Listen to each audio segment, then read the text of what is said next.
Alors, Ralph, tu vas nous parler de Teams aujourd'hui. Oui, Microsoft Teams. Clean, du début à la fin. Ben oui, aussi clean que ça peut.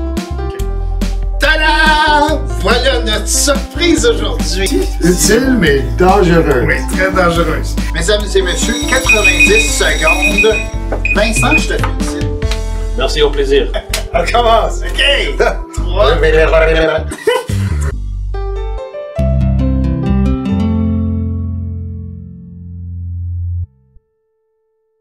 Bonjour et bienvenue à Futur Simple, l'émission qui parle d'innovation avec un accent pédagogique. Aujourd'hui, on va parler encore de la production vidéo. C'est la troisième partie dans notre série. On a déjà vu des outils pour le tournage. On a vu aussi l'équipement. Et cette fois-ci, c'est vraiment la source spéciale où on met tout ça ensemble dans le montage. On a aussi une dernière partie à notre série dans les raccourcis et on va revoir la touche contrôle, mais cette fois-ci dans le contexte de la modification d'un document. Très bien. Puis aussi, on a un invité spécial. Il s'appelle Dominique Tremblay. C'est un trotteur de globes Lego qui fait plein de belles choses avec Lego depuis quelques années.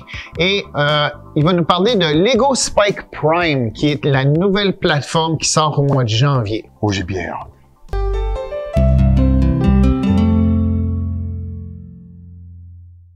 Alors aujourd'hui, Ralph, je vois ici qu'on est dans Premiere Elements. Oui. Et tu avais l'intention de nous montrer dans la troisième partie de notre série qui s'appelle la production vidéo, tu allais nous montrer comment, avec cet outil-là, on peut transformer tout le film qu'on a pris, les sons, et les transformer en une vidéo. C'est ça. Et puis, comme on a mentionné avant, c'est pour des choses qui sont un peu plus complexes. Tu as plus qu'une caméra, par exemple, et puis tu veux faire un montage qui incorpore caméra 1, caméra 2. Dans ce cas ici, on va voir que c'est deux différents films qu'on a, et puis je vais vous montrer comment les importer et comment les traiter une fois qu'ils sont là. Alors, on va commencer avec cette vue ici. Puis, c'est quelque chose qu'on a déjà vu, mais vous avez votre... ici, c'est comme un aperçu de ce que vous allez voir sur le film. Ici, c'est toutes les différentes fonctions. On est dans Organiser, mais on peut aussi aller dans Modifier les menus et partager et tout ça. Et puis, en bas ici, c'est essentiellement une ligne de temps. On peut avoir deux vues. Cette vue ici ressemble beaucoup à... tu reconnais-tu? Photos. Oui. Microsoft Oui, Photos. c'est ça. Alors, Windows Photos a la même chose. Donc, tu mets un clip après l'autre. Tu fais des transitions entre les clips. Et ça, c'est une façon de visualiser. Mais je trouve que cette vue ici de montage nous donne plus d'options. Parce que là, on peut avoir audio-vidéo 1, audio-vidéo 2, audio-vidéo 3 et ainsi de suite. Donc, c'est un petit peu là qu'on s'en va. Alors, pour importer des fichiers vidéo, parce qu'en ce moment, ma table de travail est vide, je peux cliquer ici pour fichier dossier de l'ordinateur ou j'ai déjà ici un dossier ouvert. Je peux prendre ma vidéo de mon dossier ouvert et le glisser directement ici dans ma table de travail. Alors, la vidéo, maintenant, va être importée dans Premiere Elements. OK, c'est ici. Vidéo et audio. Et à partir de là, je peux la mettre sur ma ligne de temps. Alors, je vais le mettre ici pour vidéo et audio 1. Oui. Tu vois qu'il y a deux lignes. Vidéo en haut ici, ça c'est les petites images. Et puis la trame audio ou sonore qui est là aussi. Alors, tout ce qui a été dit pendant la vidéo existe. On peut les dissocier un de l'autre si on veut. Et puis d'habitude, si on a deux caméras, tiens, je vais juste aller chercher mon autre clip que j'ai, juste pour vous montrer comment on peut traiter de deux différentes vidéos en même temps. Oui. Ce que moi je fais d'habitude, c'est que dans une vidéo ou l'autre, le son va être meilleur. Alors, je vais garder le son de cette vidéo-là et l'autre vidéo qui a un son de moins bonne qualité, éventuellement, je vais l'enlever. Mais je garde les deux au début parce qu'il faut synchroniser les deux clips. Oui. Donc, dans ce cas ici, tu vois, ça, c'était moi et toi, on se filmait. Et puis, on filmait aussi l'écran. Oui. Et pendant qu'on parlait, on voyait à l'écran qu'est-ce qu'on était en train de faire. Oui. Exactement ce qu'on fait maintenant, en fait. OK? Mais pour que ça passe en même temps, il faut que je trouve l'audio des deux clips et puis que je les synchronise pour pouvoir les mettre toutes les images à la bonne place pour que des fois on nous voit parler et des fois on voit l'écran ou des fois on voit les deux. Alors, ça, c'est toutes des choses qu'on pourra couvrir, je pense, dans une prochaine session, parce que là, on s'en va pas mal dans plus de détails que qu'est-ce qu'on voulait dans une émission. Mais dans la prochaine capsule, là, on va voir comment, après, on a nos deux clips, comment on peut les synchroniser et comment on peut couper, découper pour qu'on voit tantôt clip 1 et tantôt clip 2 pendant notre capsule. Très bien. Bien, on voit l'essentiel ici. On a 3 ondes. Puis, ça fonctionne sensiblement de la même façon dans toutes les éditeurs vidéo. Oui. Alors, j'ai eu la chance d'essayer 2 ou 3 différentes sortes de logiciels qui font le traitement des vidéos. Et c'est pas mal tout ça. Tu as une section pour les ressources. Tu as une section pour une sorte d'aperçu de qu'est-ce que tu vas voir. Et puis, tu as quelque chose qui ressemble à une ligne de temps. Soit plus simple ou plus complexe, mais ça, c'est les 3 éléments qu'on va plus ou moins voir à chaque fois. Merci beaucoup, Ralph. Alors aujourd'hui, Ralph, on continue notre série Contrôle. Ah oui, c'est ça, les fameux raccourcis contrôle. Il y en a qui aiment ça, le contrôle. Cette fois-ci, ça va être dans le contexte de modification de documents. Alors, on a ici un document Word. Et dans ce document-là, on veut changer le format de certains textes. Oui. Alors, le premier, c'est quoi? Qu'est-ce qu'on veut faire? En fait, les 3 pourraient être vus ensemble. D'accord. Mais on pense à la première lettre de chacun pour le formatage d'un bloc de texte. Alors, la première chose que tu ferais ici, ce serait de bloquer du texte avec ton curseur. Ah, d'accord. Alors, je vais sélectionner ça ici, puis je remarque que c'est pas un caractère gras comme les autres titres. Alors, quel est le raccourci pour caractère gras? Bien, je pense que c'est CTRL-G pour gras. CTRL-G. Effectivement. En effet. Bon. Alors, c'est maintenant un caractère gras. Oui. Et puis, donc, ça, c'est le premier. Deuxième, ça serait italique. Si je veux mettre tout ce paragraphe-là en italique, c'est lequel? Je vais deviner CTRL-I? Oui, c'est CTRL-I. Très bien. Alors, ça marche. Maintenant, c'est en caractère gras. Si je veux le changer, je peux faire CTRL-I encore. Oh. Je peux aussi combiner I et ensuite G pour avoir les deux. Oui. Et j'ai encore. Puis je vois que tu tiens ton bouton contrôle toujours constamment. Tenir le bouton contrôle pour chaque opération avec les lettres. Et puis, souligner. Ben, ça doit être un S. Non. Malheureusement, le CTRL S est déjà pris pour une autre fonction. Ça c'est pour dans l'erreur. Oui, exactement. Hein? Je t'ai donné comme un sens de sécurité. Ça va être Tout était logique jusqu'à ce moment-là.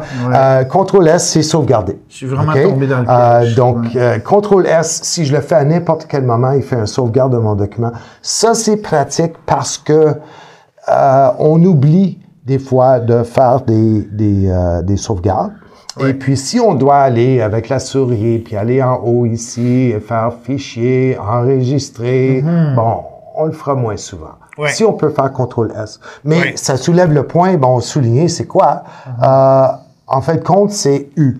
Parce que souligner en anglais, c'est underline. Alors, si je sélectionne mon texte, mon titre ici, ça serait logique, et puis que je fais CTRL-U pour underline, on va voir que le texte est souligné maintenant. Bon, mettons que je voudrais changer tout le document pour réduire la taille de toutes les lettres dans tout le document. Comment je pourrais faire ça? Ben, une façon de sélectionner le document en entier, qui est rapide, c'est CTRL-A. Contrôle, ça veut dire all. Alors, en faisant CTRL A maintenant, j'ai toutes les fonctions que je veux ici dans le formatage. Je peux tout mettre en caractère grand. Je peux réduire la taille, comme tu dis, de tout le texte comme ça. Oui. Et puis, je peux le remettre, le restaurer comme ça. Puis probablement que la touche contrôle qu'on a vue tout à l'heure pourrait même servir. Si jamais on voulait mettre tout un texte en italique, exactement. par exemple. Oui, parfait. Et si je peux changer la police de caractère aussi. Ouais. Alors, si je veux que tout soit dans la même police de caractère, je fais CTRL A, je choisis la police pour le document au complet. Et puis, à ce moment-là, il va convertir le document en entier dans mon... Très bien. Et ça, j'aime pas ça. Alors, je fais CTRL... Zut! CTRL Z. Je m'en souviens, Ralph! Oui, de la dernière fois. Bon, merci alors, beaucoup. Ça, c'est une belle série contrôle, ça. Puis, ça serait bien qu'on continue peut-être avec un Alt, parce que j'ai comme quelques petits trucs. Il y a Alt, il y a Tab, il y a beaucoup de petits boutons, là. Alors, oui, pour une prochaine fois. C'est bien.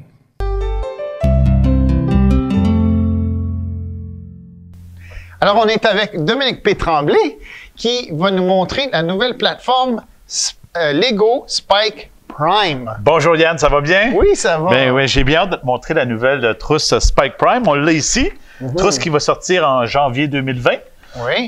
Et puis, Lego, qu'est-ce qu'ils ont décidé de faire avec ça? C'est qu'ils ont décidé de bien cibler les niveaux d'âge pour leurs 4 produits. Donc, ça, c'est comme le nouveau produit. Ça en fait 4 au total. Oui. Tu as entendu parler de l'Express du codage avec Duplo, qui est un genre de train Duplo dans lequel l'élève fait du codage. Oui, pour les tout petits, on parle de maternelle dans ce cas-ci. Ensuite, le WeDo, qu'on connaît depuis longtemps maintenant, qui va aller chercher surtout première à 4e année. Ensuite, maintenant, le Spike Prime s'en vient. Spike Prime, officiellement, Lego le vise pour 6e à 8e année, qu'ils disent. Donc, pour le middle school aux États-Unis. Mais moi, je l'ai regardé plus facilement, le 5e jusqu'à 9e année. Ça serait une très, très belle trousse. Et notre bon vieux EV3 qu'on utilise depuis longtemps, celui-là, ils veulent le pousser maintenant beaucoup plus pour le secondaire. Et ils encouragent plus l'utilisation de langages comme Python. Avec ce robot-là. Donc, ça devient intéressant pour les élèves de 5e, 6e, 7e, 8e année d'utiliser une trousse comme le Spike Prime. Alors, qu'est-ce que ça veut dire pour une enseignante ou un enseignant de 4e, 5e, 6e année? Ça veut dire qu'il y a des options. Hein? Si le WeDo est rendu trop simple, on peut passer au Spike, mais si tu as des élèves un peu plus avancés, on pourrait passer au EV3 aussi. Donc, ça donne plus d'options aussi. OK. Alors, moi, je serais prêt à plonger là-dedans. Ben oui, c'est le fun. C'est comme déballer un nouveau cadeau de Noël. Donc, la nouvelle trousse Lego Spike Prime, ce qu'ils ont fait, c'est qu'ils ont regardé tout le chiolage qu'il y avait au sujet du EV3 et ils ont essayé de régler les problèmes. Donc, une des difficultés que les gens avaient, si tu regardes un robot EV3, c'est qu'ils regardaient ça puis ils se disaient « C'est donc bien difficile parce que on commence à partir de rien. C'est des poutres, c'est des cadres, mais c'était difficile de bien construire un robot avec le EV3. Donc, ce qu'ils ont créé, et ça, c'est une toute nouvelle pièce qui n'existait pas chez Lego avant, la fameuse planchette qu'on a habituellement avec des tonneaux dans le Lego traditionnel, ils ont créé cette même planchette-là pour le Lego technique.